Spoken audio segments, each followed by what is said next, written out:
Greetings everyone. Welcome back to this platform of numbers for your health, happiness, and peace.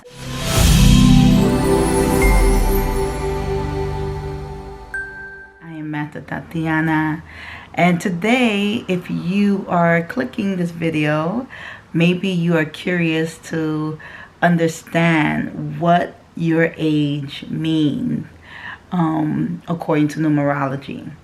So what we're going to talk about today is what numerology says about your age. Is it just a number? In what way does it affect our creation pattern? And the topic on midlife crisis.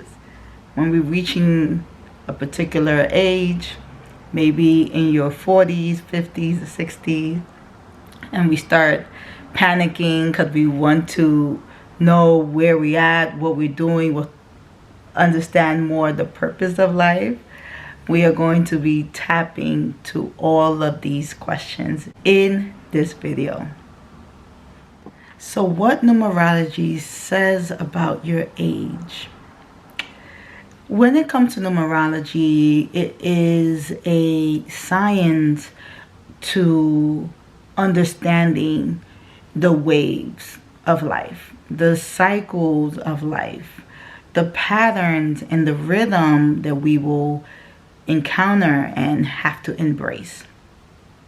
Our age definitely play a significance in helping us understand how life is going to move for us, okay?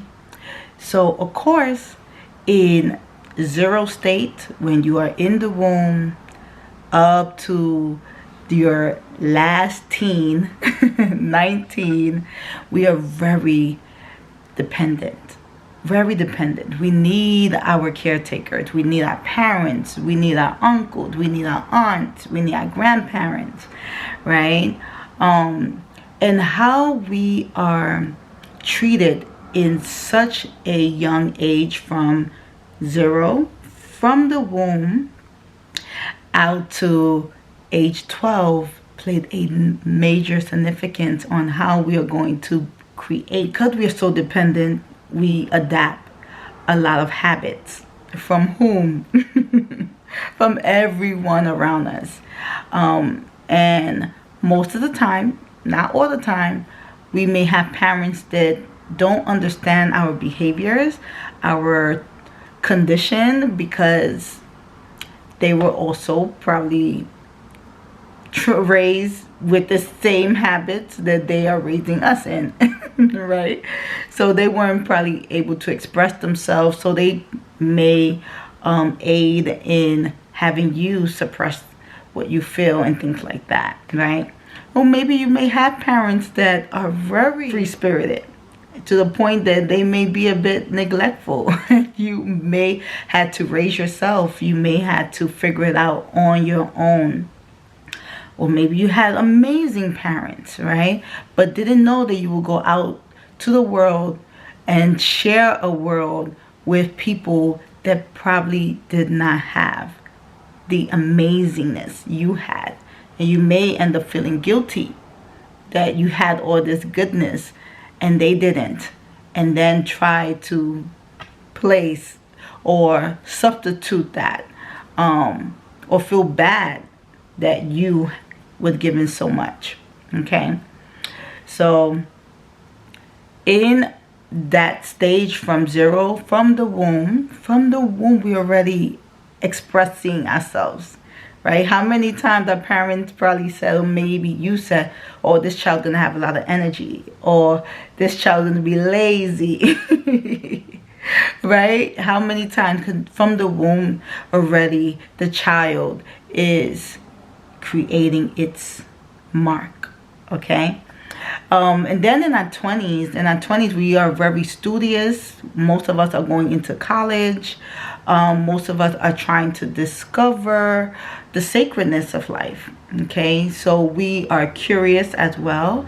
So we are embarking in wanting to understand what it feels or what it is to be free. But yet we're not completely free, right?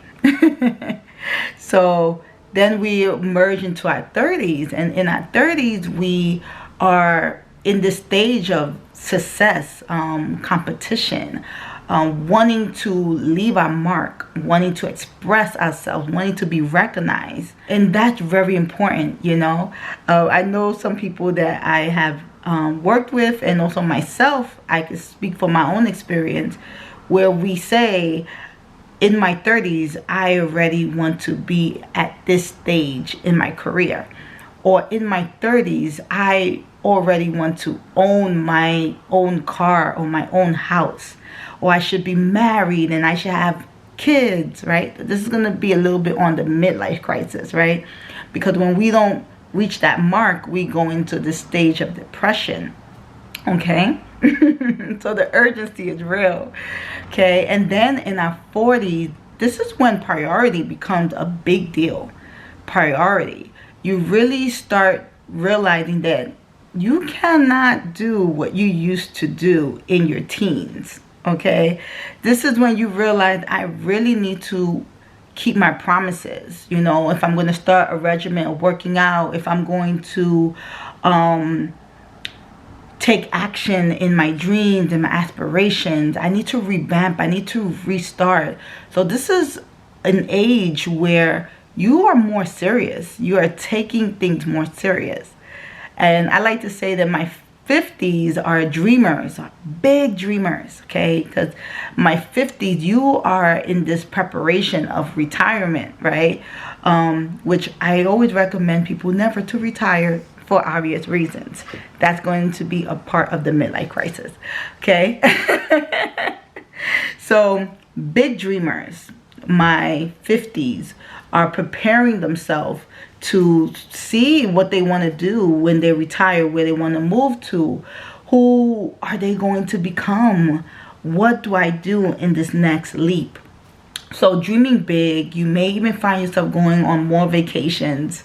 You may find yourself exploring more in your 50s, okay? In your 60s, you are a lot more family oriented, serving the community. You are one to, you know, maybe be in your church a lot, or maybe be in your community service center a lot. You may be one to want to be a bit surrounded with people and active. Your 70s are truly your years of a lot of reflection, a lot of wisdom in your 70s, a lot of really calling yourself out for things that you did not do and things that you wish you have done. So you can also accumulate a lot of regret in your 70s, or you can be in such a sleepy stage where you just fantasizing a lot on what you could have and should have done, okay? In your 80s, you're truly the boss. A lot of people respect you. Either they respect you or they resent you. Right? So when I say resent you, that means that you may be one that is straightforward, very blunt. You don't care what you say and how you say it to people. Or you can be the perfect example of how things ought to be. So people come to you for guidance, for wisdom. You are now considered an elder, right? And then in your 90s, you are definitely in a space of compassion, of releasing, of shedding. You are a little bit low-key, but you have appreciation for the little things in life. You know, you pace yourself, you take it easy, you're not so rushy. You start to build a new relationship, a stronger relationship with yourself, okay? The beauty of stepping into the hundreds, you are simply inspiration and admiration. To have made it to 100, whether you are grouchy or whether you are the sweetest person in the world, people are curious about how you made it to 100, okay? How you made it. So you are definitely someone that people will observe and people will study and want to look at and understand your lifestyle. That is what I have observed in the evolution of maturity with our age. Is it just a number, your age? Is it 27, just 27? Is 37, just 37? Is 40, just 40? Okay, so I think you guys all know that the answer is that your age is important. Okay, yes, there is a maturity in your age, but there's also a secret code in your age. Your age is actually revealing to you also a pattern in how phenomena will be occurring in your life. Okay, let's say for example you're 27 years old. You are definitely going to be in a closing year. Something that you need to finish, need to conclude, will be concluded. Yes, it will be concluded. The age 27 is such a significant number because it's a number that sums up the whole cycle, which is a 9. It reduces down to a 9. And so this 9 is a initiative vibration. So what does that mean? You are preparing for a new stage, a new phenomenon wave. Let's put it like that. A new conscious phenomenon wave. Right? And sometimes that way we're going to like it. Many times we're not. And that's when we're going to understand resistance from a more physical, emotional, mental, and spiritual level. Okay? And we can talk about that through reflection, through observation. Okay? In what way will it affect your life? So at times we may find ourselves in such a dreamer state. So we may feel a level of urgency in feeling like, okay, I have to get certain things done. Oh, this is the time for me. I want to start some things. I want to end some things. I want to create some things. I want to socialize. I want to collaborate. I want to co-create. So even though the numbers are rising, let's say you are an 11 age, right? Or you are reaching a 22 age, or you're reaching a 33 age, or you're reaching a 44, 55, 66. It's going to be amplified with more intensity in your urgency to have certain things done by a certain time. Now you may not feel that your body is up to speed with how energy moves. However, that's why our only responsibility is self-care. Self-care for what reason? For when you have to aid a relative, a loved one, someone that you care about, you be strong enough to do so. Also, to be responsible enough to recognize when you need to attend to yourself. And this is beyond getting your nails done, getting your makeup done, pretending that you're happy when you're really, really not. Okay, this is serious here now, and how it will affect your life, from the urgency to the resistance to your commitment. So those 3 things are going to play a major role in how you are maturing in your age. Okay, I hope that helped. Midlife crisis. So most people experience midlife crisis as early as their 30s. You probably thought I was gonna say in your 50s, in your 60s. No, as early as your 30s, guys. When we don't accomplish certain things by a certain age, we put that expectation so highly on a pedestal, it causes a lot of tension in the body, discomfort in the body, right? Because we told ourselves we wanted to do it at this time and it didn't come, right? Well, guess what, guys? We all have karma. We all have lessons. We all have challenges that we are going to go through. And discipline is the antidote to helping you overcome the midlife crisis. No matter how old we get in age, we all have that inner innocence, that inner child, they call it, inside of you. Yes. We all have that inner child. Like currently right now, I am in my age 37. Okay. When I reduce the 37, it goes down to a 10. And when I reduce that 10, because it's a double digit, it goes down to a 1. Right? So what does this 1 mean? Does this 1 mean that I'm the one that's supposed to put it out there, that this is what I want, this is what I need? No. Not even that. Okay. In your age that reduces down to a single digit, for example, the 1, I always recommend that you do things to strengthen your foundation. Yes, think of it as a seed that is sprouting, and the roots are coming out of the seed, and it needs fresh, loving soil. And this is your opportunity to re-raise yourself. I call this reparenting technique. So when you reparent yourself, you are not necessarily giving yourself what you want, but you are acknowledging what you need. Okay? What you need. You know, sometimes when we have parents that said, I give you what you need, and that should have been enough. And although we have some resentment with how they said that, and our experience was very different, it's very true. I know. What?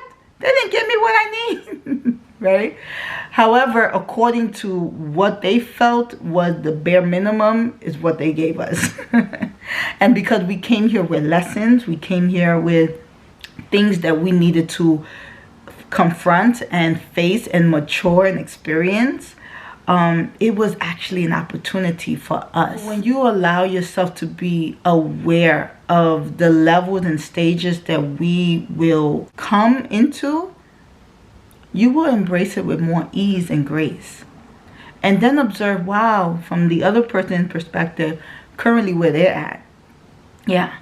And then you will also realize that where they're at is a reflection of some things that you have inside of yourself. But that'll be another topic. Okay? So I want to recommend for everyone, as you're getting older and you're finding yourself stuck, especially if you are in your 30s, if you're in your 40s, I want you to reduce your double digit down to a single digit. Okay? From there, you are going to discover phenomenon wavelength that you're going to be in. And then once you understand that, you can align yourself with that. So if you are with a 1, I always recommend you do things with your legs, anchoring yourself, allow yourself to create a regiment or a ritual that attends to you building your foundation. Your foundation is not only affected through finance, it's also affected through relationships, people you trust, people that you love, relationships that you had with them. Reduce your number, it comes up to a 2 vibration. Just know that you are in an energy wave of sensitivity. Okay, you may naturally start feeling very sensitive about certain things, about what is being said. You may find yourself to be one to overreact. So I will always recommend, if you have a 2 energy, to really practice connecting, surrounding yourself with more. Some people like to get pets if they have a strong 2 energy. It will help. If your number reduces to a 3, start making a list of things that you would like to create, or things that you feel that will bring you a sense of joy. Okay? If you are in a reduced number 4 age, I want you to tap into, how are you with commitment? How are you with keeping your word? Have you structured yourself? You in your 5s, also allow yourself to get rid of things, organize. A 5 is not only traveling, it's not only adventure, but it's also about letting go of things that no longer serve you. It's also about expansion, making more room. Okay, so the same goes for the rest of the numbers. I can go on and on and on. And I know that it's so important for us to, I would say, It's extremely important for us to embrace vulnerability. I know, guys. I know it's the hardest thing for us to do, especially if you have been taught to solely rely on your emotions. Okay? It's very hard for you because your emotions rely on memory. Yeah. Your emotions rely on memory. So if you're going to rely on memory, memory will bring you depression, will bring you anxiety, and a lot of it. And depending on what vibration code you're in, it may be more intensified than others. There are different techniques and things that you can do to help you manage. There's a reason why people are focusing more and more on having a workout regimen, on having a social regimen, having a mental regimen, having a spiritual regimen, right? Taking care of all of you is important. There's not one that's more important than the other. So I want to encourage you all to create an intimate time for you where you can be very honest with yourself on how you felt throughout the day. Did you do anything that offended someone else? Was something done that offended you? Those basic phrases really help you to trust yourself, build a deeper relationship with yourself, and evolve to the light that you truly are. Every day, we need to give ourselves permission to let go. You want to call it dying again? Die again. To be reborn again. So with that being said, I hope that this video gave you some insight on your age and midlife crisis, and I hope that you guys really take the opportunity to thrive in your existence. You have a reason to live. You have a reason to be here, or else we wouldn't be here. I love you guys. May we all thrive. There is more than enough room for all of us to rise. Thank you for subscribing.